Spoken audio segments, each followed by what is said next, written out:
Video ನೋಡುತ್ತಿರುವಂತಹ ಪ್ರತಿ ಒಬ್ಬರಿಗೂ ನಮಸ್ಕಾರ. ವೀಕ್ಷಕರೇ, ನಾನು ಹೇಳುವಂಥ ಈ ಒಂದು ಕಾರ್ಡ್ ನಿಮ್ಮ ಬಳಿ ಇದ್ದರೆ ಕರ್ನಾಟಕದಲ್ಲಿ 90% ಹಾಸ್ಪಿಟಲ್ಗಳಲ್ಲಿ ಈ ಒಂದು ಕಾರ್ಡ್ ಫ್ರೀಯಾಗಿ ನಿಮಗೆ ಟ್ರೀಟ್ಮೆಂಟ್ ಮಾಡುತ್ತೆ. ಕೆಲವೊಂದು 90% ಹಾಸ್ಪಿಟಲ್ಗಳು ಅಂದರೆ ಆಸ್ಪತ್ರೆಗಳು ನಿಮಗೆ ಚಿಕಿತ್ಸೆಯನ್ನು 90% ಹಾಸ್ಪಿಟಲ್ಗಳು ನಿಮಗೆ ಫ್ರೀಯಾಗಿ ಈ ಒಂದು ಚಿಕಿತ್ಸೆಗಳನ್ನು ಮಾಡಿ ಕಳಿಸುತ್ತೆ.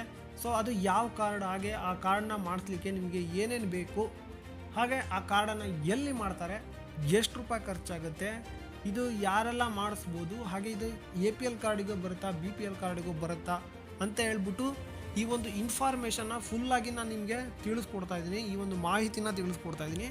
ವಿಡಿಯೋನ ಕಂಪ್ಲೀಟಾಗಿ ನೋಡಿ. ಹಾಗೆ ಈ ವಿಡಿಯೋನ ಇಷ್ಟ ಆಗಿದ್ದರೆ ದಯವಿಟ್ಟು ಎಲ್ಲರೂ ಲೈಕ್ ಮಾಡಿ, ಸಬ್ಸ್ಕ್ರೈಬ್ ಮಾಡ್ಕೊಳಕ್ಕೆ ಹೋಗ್ಬಿಡಿ. ಯಾಕೆಂದರೆ ನಮ್ಮ ಚಾನಲ್ ಈ ಒಂದು ಕಂಟೆಂಟಿನ ಚಾನಲ್ ಅಲ್ಲ.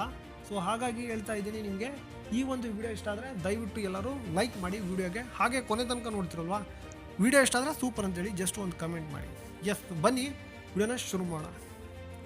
ಇದನ್ನು ಯಾರೆಲ್ಲ ಮಾಡಿಸ್ಬೋದು ಅಂದರೆ, ಆಧಾರ್ ಕಾರ್ಡ್ ಯಾರ ಹತ್ರ ಇರುತ್ತೋ ಪ್ರತಿ ಒಬ್ಬರು ಕೂಡ ಮನೆಯಲ್ಲಿ ಮಾಡಿಸ್ಬೋದು. ಇದು ಮನೆಗೆ ಒಂದಲ್ಲ, ಪ್ರತಿ ಒಬ್ಬರಿಗೂ ಒಂದಿರುತ್ತೆ. ಈ ಒಂದು ನಿಮ್ಮ ಮನೇಲಿ ಇನ್ ಕೇಸ್ 5 ಜನ ಇರ್ತಾರೆ ಅಂದ್ಕೊಳ್ಳಿ, 5 ಜನಕ್ಕೂ 5 ಕಾರ್ಡ್ ಮಾಡ್ತಾರೆ. 5 ಜನಕ್ಕೂ ಪ್ರತಿ ಒಬ್ಬರಿಗೂ ಒಂದೊಂದು ಕಾರ್ಡ್ ಅಂತ ಮಾಡಿಸ್ಬೇಕಾಗುತ್ತೆ. ನೋಡಿ, 5 ಜನಕ್ಕೆ ನೀವು ಹೊರಗಡೆ ಹೋದರೆ ಒಂದಕ್ಕೆ 20 ಅಂದರೆ 100 ರೂಪಾಯಿ ನಿಮಗೆ ಖರ್ಚು ಬರುತ್ತೆ. ನಾನು ಹೇಳುವ ರೀತಿ ನೀವೇನಾದರೂ ಹೋದರೆ ಫ್ರೀಯಾಗಿ 100 ರೂಪಾಯಿನೂ ಅಲ್ಲ, 1 ರೂಪಾಯಿ ಕೊಡ್ದಂಗೆ ನೀವು ಫ್ರೀಯಾಗಿ ಈ ಒಂದು ಕಾರ್ಡನ್ನು ಮಾಡಿಸ್ಬೋದು. ಎಸ್, ಇದು APL ಕಾರ್ಡ್ ಇರೋರಿಗೂ ಬರುತ್ತಾ ಅಂದರೆ ಎಸ್ ಬರುತ್ತೆ, ಕಂಪ್ಲೀಟಾಗಿ ಅವ್ರಿಗೂ ಕೂಡ APL ಕಾರ್ಡ್ ಇರೋರಿಗೂ ಕೂಡ ಬರುತ್ತೆ. ಹಾಗೆ BPL ಕಾರ್ಡ್ ಇರೋರಿಗೂ ಬರುತ್ತೆ. ಏನು ಡಿಫ್ರೆನ್ಸು ಅಂದರೆ, ಈಗ ಒಂದು 5 ಲಕ್ಷ BPL ಕಾರ್ಡಿಗೆ ಕೊಡ್ತಾರೆ ಅಂದರೆ 2.5 ಲಕ್ಷ APL ಕಾರ್ಡಿಗೆ ಕೊಡ್ತಾರೆ.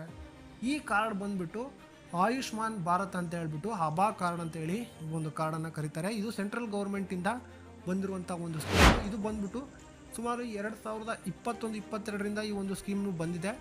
ಇದನ್ನು ಯಾರೆಲ್ಲ ಮಾಡಿಸಿಲ್ಲೋ ದಯವಿಟ್ಟು ಮಾಡಿಸಿ, ಪ್ರತಿಯೊಬ್ಬರು ಮಾಡಿಸಿ. ಈ ಒಂದು ಕಾರ್ಡ್ ಫ್ರೀಯಾಗಿ ನಿಮಗೆ ಎಲ್ಲಿ ಸಿಗುತ್ತೆ ಅಂತ, ಎಲ್ಲಿ ಮಾಡ್ತಾರೆ ಅಂತ ಹೇಳ್ತೀನಿ. ನಿಮ್ಮ ಊರಲ್ಲಿ ಧರ್ಮಸ್ಥಳ ಸಂಘ ಅಂತೇಳಿ ಇದ್ದೇ ಇರುತ್ತೆ, ನಿಮಗೆ ಗೊತ್ತಿರ್ಬೋದು, ಅಥವಾ ನಿಮ್ಮ ಮನೆಯವರು ಕೂಡ ಸೇರಿರ್ಬೋದು. ನಿಮ್ಮ ಧರ್ಮಸ್ಥಳ ಸಂಘದ ಸದಸ್ಯರ ಬಳಿ ಹೋಗ್ಬಿಟ್ಟು ನಿಮ್ಮ ಮೇಲ್ವಿಚಾರಕರ ನಂಬರ್ ಕೊಡಿ ಅಂತ ಹೇಳಿ ಕೇಳಿ, ಅವರು ಅವರ ನಂಬರ್ ಕೊಡ್ತಾರೆ. ಅವಾಗ ಅವ್ರನ್ನ ನೀವು ಕೇಳಬೇಕಾಗಿರೋದು ಏನು ಅಂದರೆ, ಮೇಡಮ್ ನಿಮ್ಮ CSC ಕೇಂದ್ರದ ನಂಬರ್ ಕೊಡಿ, VLA ನಂಬರು ಅಂತ ಹೇಳಿ ಅವರು ಖಂಡಿತವಾಗಿ ನಿಮಗೆ ಕೊಡ್ತಾರೆ. ಅಲ್ಲಿ ಆ ಒಂದು VLAಗೆ ಕಾಲ್ ಮಾಡಿ ನಮಗೆ ಆಯುಷ್ಮಾನ್ ಕಾರ್ಡ್ ಮಾಡಬೇಕು ಅಂತ ಹೇಳಿ ದಯವಿಟ್ಟು ನೀವು ಅವ್ರ ಹತ್ರ ಕೇಳಿದ್ರೆ, ಅವರು ಇವತ್ತು ಬರ್ರಿ ಇಲ್ಲ ನಾಳೆ ಬರ್ರಿ ಅಂತ ಹೇಳ್ತಾರೆ. ಅವ್ರ ಹತ್ರ ಹೋದರೆ ನಿಮಗೆ 1 ರೂಪಾಯಿನೂ ಕೂಡ ಇಸ್ಕೊಳ್ದ ಹಾಗೆ ನಿಮಗೆ ಆಯುಷ್ಮಾನ್ ಕಾರ್ಡ್ನ ಮಾಡಿಕೊಡ್ತಾರೆ.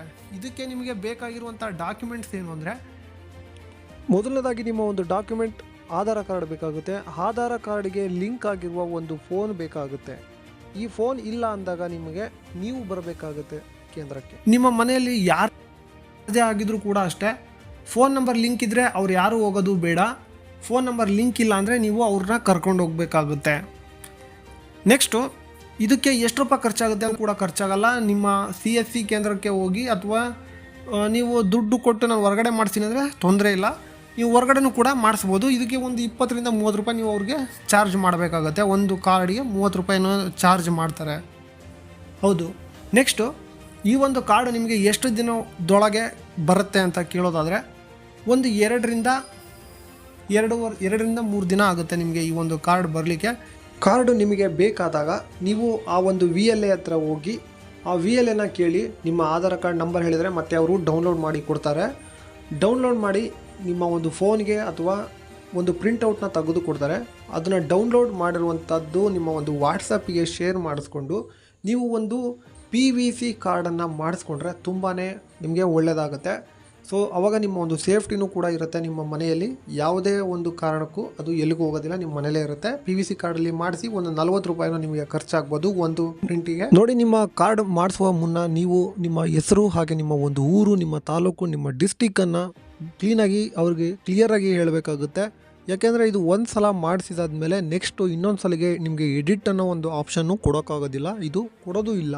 ಅದಕ್ಕೋಸ್ಕರ ನೀವು ಮೊದಲನೇದಾಗಿ ಏನು ಮಾಡಿಸ್ತೀರೋ ಅದನ್ನು ಬಿ ಕೇರ್ಫುಲ್ಲಾಗಿ ಮಾಡಿಸಿ, ಎಂಟ್ರಿ ಮಾಡಿಸಿ. ಇದು ಯಾರೆಲ್ಲ ಮಾಡಿಸ್ಬೋದು ಅಂದರೆ, ಬಡ ಜನರು, ಕೂಲಿ ಕಾರ್ಮಿಕರು, ಹಾಗೆ ರೈತರು ಎಲ್ಲರೂ ಕೂಡ ಮಾಡಿಸ್ಬೋದು.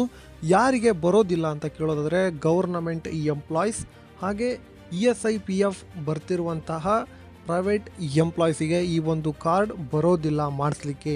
ಯಾಕೆಂದರೆ ನೀವು ESI ಹೋಲ್ಡರ್ ಆಗಿರೋದ್ರಿಂದ ಬರೋದಿಲ್ಲ. ಹಾಗಾಗಿ ಇದು ಬಡ ಜನರು, ಕೂಲಿ ಕಾರ್ಮಿಕರು ಮತ್ತು ರೈತರು, ಇನ್ನು ಉಳಿತಾದವರಿಗೆ ಈ ಒಂದು ಕಾರ್ಡ್ ಬರುತ್ತದೆ. ಸೊ ಇಷ್ಟು ಮಾಹಿತಿನ ನಾನು ಕ್ಲಿಯರಾಗಿ ನಿಮಗೆ ಎಕ್ಸ್ಪ್ಲೈನ್ ಮಾಡಿದ್ದೀನಿ, ನಿಮಗೂ ಅರ್ಥ ಆಗಿದೆ ಅಂತಲೂ ಕೂಡ ಅಂದ್ಕೊಂಡಿದ್ದೀನಿ. ಸೊ ವಿಡಿಯೋ ಹೇಗಿತ್ತು ಅಂತೇಳಿ ದಯವಿಟ್ಟು ನಿಮ್ಮ ಅನಿಸಿಕೆನ ಕಮೆಂಟ್ ಮಾಡಿ. ಹಾಗೆ ವಿಡಿಯೋ ಏನಾದರೂ ಅರ್ಥ ಆಗಿಲ್ಲ ಅಂದರೆ ದಯವಿಟ್ಟು ಕಮೆಂಟ್ ಮಾಡಿ ತಿಳಿಸ್ಕೊಡ್ತೀನಿ. ಇನ್ನೂ ಯಾಕೆ ತಡ ಮಾಡ್ತಾಯಿದ್ರಾ, ನಾಳೆನೇ ಹೋಗಿ ನೀವು ಕೂಡ ಆಯುಷ್ಮಾನ್ ಕಾರ್ಡ್ನ ಮಾಡಿಸಿ ಅಂತ ಹೇಳ್ತಾ ವಿಡಿಯೋನ ಮುಗಿಸೋಣ. ಸಿಗೋಣ ಮುಂದಿನ ವಿಡಿಯೋದಲ್ಲಿ. ಎಲ್ಲ ನನ್ನ ರೈತ ಬಾಂಧವರಿಗೂ ಹಾಗೆ ಜನತೆಗೂ ನಮಸ್ಕಾರ.